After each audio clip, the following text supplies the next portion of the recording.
गुरुवार की देर रात तक तो यहाँ पर एक 4 मंजिला इमारत थी, लेकिन आधी रात के बाद जो कुछ भी हुआ, 11 लोग मुस्तफाबाद के इस हादसे में मारे गए। एक पूरी की पूरी इमारत जमींदोज हो गई। राहत बचाव कार्य पूरा हो चुका है और अब यहाँ सिर्फ मलबे का ढेर है।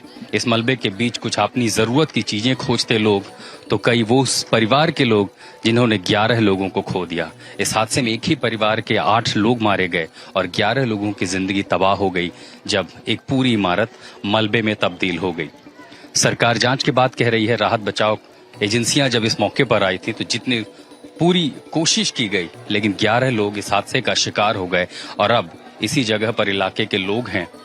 सावधानी के तहत कई इलाकों की बिजली भी काटी गई है, लेकिन इसके साथ साथ खतरा दरअसल आसपास की कई और इमारतों पर मंडरा रहा है। मसलन सामने की एक इमारत को काफी चोट पहुंची है और अगर ऐसे में वहां पर मुस्तैदी न बरती गई, कार्रवाई न हुई, तो वहां पर भी लोगों की जिंदगी को खतरा हो सकता है। इस इमारत के गिरने का इम्पैक्ट आसपास के दूसरे कई घरों पर भी हुआ है और अब एक तरफ जिस सिर्फ मलबा बिख रहा है, तो दूसरी इमारतें जो इसके साथ सटी हुई थी, अब उनके स्ट्रक्चर पर भी खतरा मंडरा रहा। और ऐसे में जरूरी ये भी होगा कि सावधानी बरती जाए। सुरक्षा एजेंसियां इस बात को भी देखें, ऑडिट करके ये देखें कि यहाँ रहने वालों की जिंदगी पर खतरा ना हो। तो अब चारों ओर सिर्फ मलबा बिखरा पड़ा है। हालांकि जिन लोगों की मौत हुई, खासकर एक परिवार के ही 8 लोग, उन सब का शव लाया जा रहा है।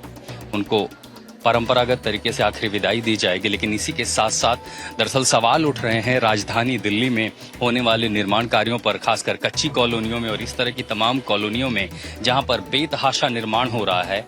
एक ईंट पर एक गगनचुंबी इमारतें खड़ी की जा रही हैं, स्ट्रक्चर के साथ समझौता हो रहा है। जो कंस्ट्रक्शन नियम है, जो बिल्डिंग बनाने के नियम है, उनका उल्लंघन, और ये उल्लंघन 1-2 साल नहीं बल्कि लंबे समय से होता रहा और उसी के चलते राजधानी दिल्ली में एक के बाद एक इमारतें गिरती रही हैं। और मुस्तफाबाद की ये घटना बेहद ताज़ा है, जो कम से कम ये ज़रूरी मांग करता है कि अभी भी चाहे तो सरकार और एजेंसियां जाग सकती हैं। जो इमारतें हैं उनमें खासकर निर्माण की जो नियम है उनका सख्ती से पालन हो। लेकिन फिलहाल 11 जिंदगियां इस इमारत में इस हादसे का शिकार हो गई हैं और अब सरकार ने जांच का आश्वासन दिया है। फिलहाल दिल्ली से मैं आशुतोष मिश्रा, आज तक। जैसे कि मैं सो रहा हूँ तो पिताजी को जगाना है मुझे, तो वो डायरेक्ट उठाने के बजाय, और हिंसा की परंपरा मेरे यहाँ नहीं थी सौभाग्य से, तो वो क्या करते थे कि उस कमरे में आ जाएंगे या बाहर से गुजरेंगे और चौपाई बोलेंगे, प्रात काल उठ के रघुनाथा मात पिता गुरु नावई माता। कभी कभी मैं गुस्से में उठ करके, अरे पापा, चरण स्पर्श किया और सो गया। मैंने कहा अब मत उठाना।